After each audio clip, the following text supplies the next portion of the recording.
Kerala vision news impact Idukki Devikulam കച്ചേരി settlement ഭൂവിഷയം സംബന്ധിച്ച് Kerala vision വാർത്തയെ തുടർന്ന് റവന്യൂ വകുപ്പ് നടപടി ആരംഭിച്ചു. കച്ചേരി സെറ്റിൽമെന്റ് ഭൂവിഷയം റവന്യൂ വകുപ്പിന്റെ സജീവ പരിഗണനയിലുള്ളതാണെന്ന് ദേവികുളം സബ് കളക്ടർ പറഞ്ഞു. രേഖകളുള്ളവരെ കൃത്യമായി കണ്ടെത്താനും അധികൃതർക്ക് നിർദ്ദേശം നൽകിയിട്ടുണ്ട്. തർക്കങ്ങൾ നിലനിൽക്കുന്ന ഭൂമിയിൽ ജില്ലാ ഭരണകൂടവുമായി തീരുമാനമെടുക്കും.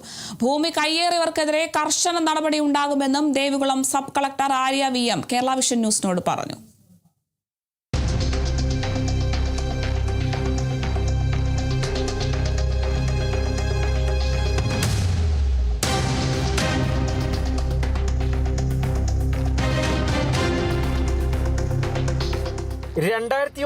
ദേവികുളം കച്ചേരി സെറ്റിൽമെന്റ് എന്ന പേരിൽ LDF സർക്കാർ 170 കുടുംബങ്ങൾക്ക് 4 സെന്റ് വീതം പട്ടയമാണ് നൽകിയത്.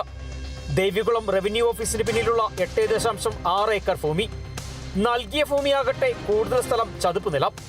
വാസയോഗ്യമായ ഇടങ്ങളിലൊക്കെ ഭൂമാഫിയ കൈയടക്കി. വിൽപ്പനയും പതിവായി.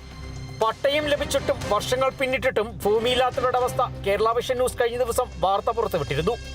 ചോർന്നൊലിക്കുന്ന എപ്പോൾ വേണമെങ്കിലും ഇടിഞ്ഞു വീഴാറായ ലൈനുകളിലും ക്വാർട്ടേഴ്സിലുമാണ് പട്ടയം ലഭിച്ച ഈ നിർധനരായ കുടുംബങ്ങളുടെ താമസം. കേരള വിഷന്റെ വാർത്തയുടെ അടിസ്ഥാനത്തിലാണ് റവന്യൂ വകുപ്പിന്റെ നടപടി.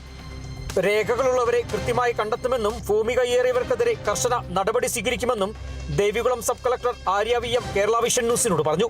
കച്ചേരി സെറ്റിൽമെന്റ് സംബന്ധിച്ച വിഷയം നമ്മുടെ സജീവ പരിഗണനയിലുള്ളതാണ്. അവിടെ പട്ടയം ലഭിച്ചിട്ടുള്ളതും അല്ലെങ്കിൽ കൃത്യമായിട്ടുള്ള കൈവശം തണ്ടപ്പേര് ഉള്ളവരുടെ കേസിൽ നമ്മൾ കൃത്യമായിട്ട് അവരെ ഐഡന്റിഫൈ ചെയ്യാനുള്ള നിർദ്ദേശങ്ങൾ അധികൃതർക്ക് കൊടുത്തിട്ടുള്ളതാണ്.